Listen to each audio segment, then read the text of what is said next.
नमस्कार, मैं हूं अंकुर। आप देख रहे हैं सत्य हिंदी। एक नजर अब तक की सुर्खियों पर। आईपीएस पूरन कुमार की आत्महत्या के बाद हरियाणा में गतिरोध बना हुआ है। इसके कारण अब प्रधानमंत्री मोदी का दौरा रद्द हो गया है। दरअसल पीएम मोदी सोनीपत में जन विश्वास जन विकास कार्यक्रम को संबोधित करने वाले थे और राज्य सरकार के तीसरे कार्यकाल के 1 वर्ष पूरे होने के मौके पर कई नई पहल की घोषणा करने वाले थे। हरियाणा में बिहार के प्रवासी भारी तादाद में रहते हैं। इस कार्यक्रम को उससे जोड़कर तैयार किया गया था। हालांकि पीएम मोदी का 17 अक्टूबर का कार्यक्रम रद्द होने की कोई वजह नहीं बताई गई है, लेकिन भाजपा सूत्रों ने स्वीकार किया कि वाई पूरन कुमार की खुदकुशी के बाद की स्थिति प्रधानमंत्री के दौरे के लिए सही नहीं थी। लोकसभा में नेता प्रतिपक्ष और कांग्रेस सांसद राहुल गांधी आज चंडीगढ़ जाएंगे और घर जाकर वाई पूरन कुमार को श्रद्धांजलि देंगे।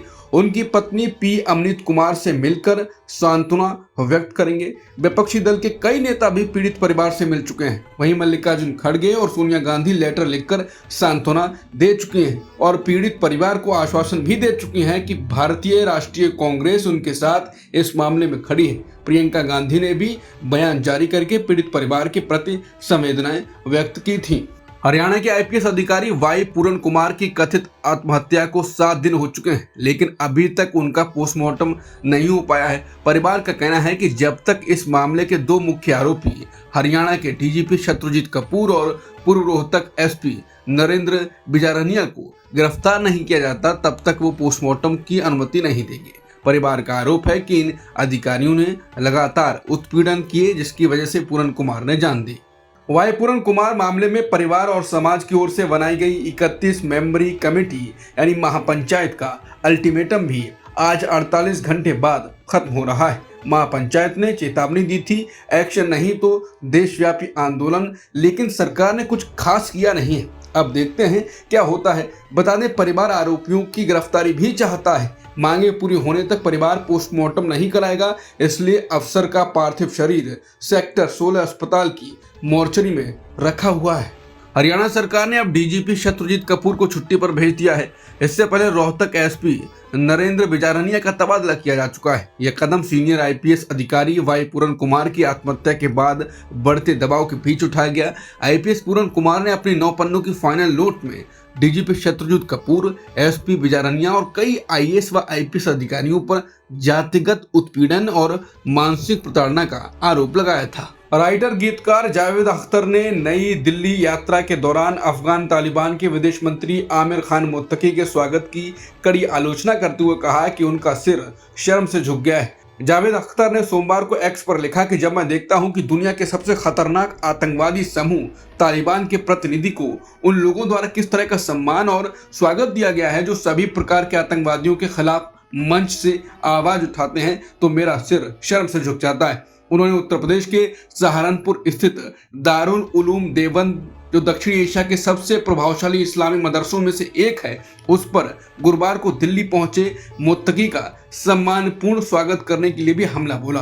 अख्तर ने कहा कि देवबंद को भी शर्म आनी चाहिए कि उसने अपने इस्लामी नायक का इतना सम्मानपूर्वक स्वागत किया, जो उन लोगों में से एक है जिन्होंने लड़कियों की शिक्षा पर पूरी तरह से प्रतिबंध लगा दिया है। मेरे भारतीय भाइयों और बहनों, हमारे साथ क्या हो रहा है? अफ्रीका के मेडागास्कर में जनरेशन जेड के नेतृत्व वाले विरोध प्रदर्शनों ने एक और सरकार को गिरा दिया है। विपक्षी नेता और अन्य अधिकारियों के अनुसार राष्ट्रपति एंड्री राजू एलिना रविवार को देश छोड़कर भाग गए हैं। ये घटना नेपाल में जेनजी के विरोध प्रदर्शनों द्वारा सरकार गिराए जाने के कुछ ही हफ्तों बाद हुई है। विपक्षी नेता और संसद में विपक्ष के नेता सिटेनी रेंड्रियाना सोलोनियाको ने रॉयटर्स को बताया कि राष्ट्रपति के कर्मचारियों ने पुष्टि की है कि राजू एलिना देश छोड़कर जा चुके हैं। हालांकि उनका वर्तमान ठिकाना अज्ञात है। राष्ट्रपति कार्यालय ने अभी तक उनके ठिकाने पर कोई टिप्पणी नहीं की है।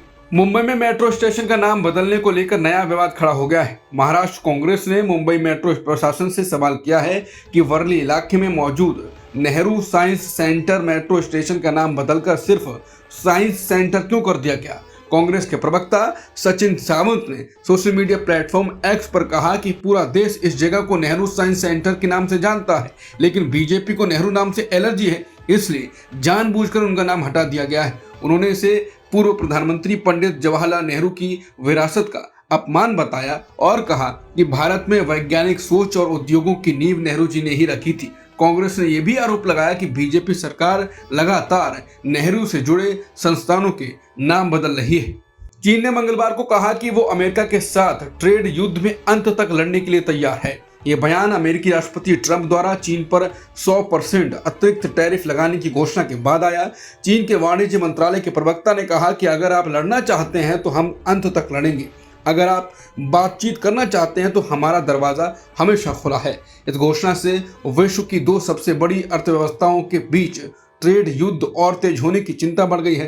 ट्रंप ने यह कदम चीन द्वारा रेयर अर्थ के निर्यात पर नए नियंत्रण लगाने के जवाब में उठाया। इसके अलावा ट्रंप ने कहा कि 1 नवंबर से अमेरिका कोई भी महत्वपूर्ण सॉफ्टवेयर चीन को एक्सपोर्ट नहीं करेगा। आरएसएस के विचारक जे नंद कुमार ने कहा कि केंद्र सरकार भारतीय जनता संघ के संस्थापक श्यामा प्रसाद मुखर्जी की नीतियों को व्यवस्थित रूप से लागू कर रही है। उनका कहना है कि मुखर्जी के विचार और कार्य आज भी प्रेरणा का स्रोत हैं। नंद कुमार ये बात केरल के राजभवन द्वारा आयोजित श्यामा प्रसाद मुखर्जी के 125वें जन्म वर्ष समारोह में आयोजित लेक्चर सीरीज में बोलते हुए कह रहे थे। इससे पहले केरल सरकार ने राज्यपाल राजेंद्र अरलेकर की आलोचना की थी और आरोप लगाया था कि वो राजभवन का इस्तेमाल आरएसएस की विचारधारा फैलाने के लिए कर रहे हैं, जबकि ये एक संवैधानिक संस्था है। बिहार के शेखपुरा जिले की एक अदालत ने सोमवार को कांग्रेस की वोटर अधिकार यात्रा के दौरान कथित आपत्तिजनक बयानबाजी के मामले में राहुल गांधी, तेजस्वी यादव और मुकेश सहनी को समन जारी किया है। आरोप है कि अगस्त में हुई इस यात्रा के दौरान प्रधानमंत्री नरेंद्र मोदी के खिलाफ अपमानजनक शब्दों का इस्तेमाल किया गया था। अब कोर्ट ने इन तीनों नेताओं को सुनवाई के लिए पेश होने का आदेश दिया है। ये मामला अब राजनीतिक रूप से भी गरमाने लगा है, क्योंकि इंडिया गठबंधन के बड़े नेताओं पर सीधा कानूनी दबाव बना है। वहीं बिहार में अब चुनाव है और एक के बाद एक अदालत के आदेश और फैसले आ रहे हैं। बिहार चुनाव से पहले बड़ा राजनीतिक मोड़ आया है। दिल्ली दंगा केस के आरोपी और जेल में बंद एक्टिविस्ट शर्जील इमाम ने कोर्ट में अंतरिम जमानत की अर्जी लगाई है। उन्होंने दिल्ली की कड़कड़डूमा कोर्ट से 14 दिन की जमानत मांगी। 15 अक्टूबर से 29 अक्टूबर तक शर्जील इमाम का कहना है कि वो बिहार की बहादुरगंज सीट से एक स्वतंत्र उम्मीदवार के रूप में चुनाव लड़ना चाहते हैं, इसलिए उन्हें नामांकन भरने और प्रचार करने की अनुमति दी जाए। इजराइल और हमास के बीच नए गजा युद्ध विराम समझौते के तहत हमास ने सोमवार को रेड क्रॉस को सभी 20 जीवित इजरायली बंधकों को रिहा कर दिया। बंधकों को 2 चरणों में रिहा किया गया। पहले चरण में सुबह 7 बंधकों को रिहा किया गया और दूसरे चरण में 13 और बंधकों को रिहा किया गया। वो 2 साल के भीषण युद्ध के बाद स्वदेश लौटे। वहीं अमेरिकी राष्ट्रपति ट्रंप ने कहा है कि गजा युद्ध समाप्त हो गया है। ट्रंप ने इस समझौते को अपनी 8वीं हल्की संघर्ष उपलब्धि बताया और ये भी कहा कि मैंने ये सब नोबेल के लिए नहीं किया। अमेरिका के राष्ट्रपति ट्रंप ने दावा किया है कि अब मध्य पूर्व में स्थायी शांति आएगी, क्योंकि उन्होंने कतर, मिस्र और तुर्की के नेताओं के साथ मिलकर गजा संघर्ष विराम समझौते पर हस्ताक्षर किए। यह बैठक मिस्र के शहर शर्म अल शेख में अचानक बुलाई गई, लेकिन इसके बावजूद 20 से ज्यादा देशों के विश्व नेताओं ने इसमें हिस्सा लिया। सभी नेताओं ने ट्रंप के 20 पॉइंट शांति प्लान की तारीफ की और इसे एक बड़ा कदम बताया। हालांकि पहला चरण लागू हो चुका है, लेकिन अब भी कई बड़े सवाल सामने हैं। क्या हमास अपने हथियार डालेगा? युद्ध के बाद गजा पर शासन कौन करेगा? क्या फिलिस्तीनी अथॉरिटी को जिम्मेदारी मिलेगी? क्या ये योजना कभी एक स्वतंत्र फिलिस्तीनी राष्ट्र बनाने का रास्ता खोलेगी? यानी अभी भी शांति योजना के कई पेच फंसे हुए हैं जिन्हें सुलझाना बाकी है। मिस्र के शर्म अल शेख में गजा शांति सम्मेलन के दौरान पाकिस्तान के पीएम शहबाज शरीफ ने अमेरिका के राष्ट्रपति ट्रंप की जमकर तारीफ की। उन्होंने कहा कि भारत और पाकिस्तान के बीच युद्ध रोकने का पूरा श्रेय ट्रंप को जाता है। शहबाज शरीफ ने तो यहां तक कहा कि ट्रंप को उनके असाधारण शांति प्रयासों के लिए नोबेल शांति पुरस्कार मिलना चाहिए। ये पहली बार नहीं था। शरीफ ने मंच से दोबारा नोबेल की मांग दोहराई और कहा कि गजा युद्ध में भी ट्रंप ने सीज फायर कराकर बड़ी भूमिका निभाई है। इसके बाद ट्रंप ने मुस्कुराते हुए जवाब दिया, आपने इतना सब कह दिया, अब तो हम घर चलें। उन्होंने आगे भारत के प्रधानमंत्री मोदी का जिक्र करते हुए कहा कि भारत एक महान देश है और वहां मेरा एक बहुत अच्छा दोस्त है, उन्होंने शानदार काम किया है। ट्रंप ने कहा कि भारत और पाकिस्तान अब अच्छे से साथ रहेंगे, जिस पर दोनों नेताओं ने मुस्कुराते हुए सहमति जताई।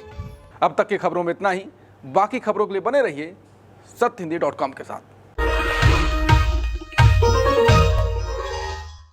Copyright disclaimer under Section 107 of the Copyright Act 1976. Allowance is made for fair use for purposes such as criticism, comment, news reporting, scholarship, and research. Fair use is a use permitted by copyright statute that might otherwise be infringing.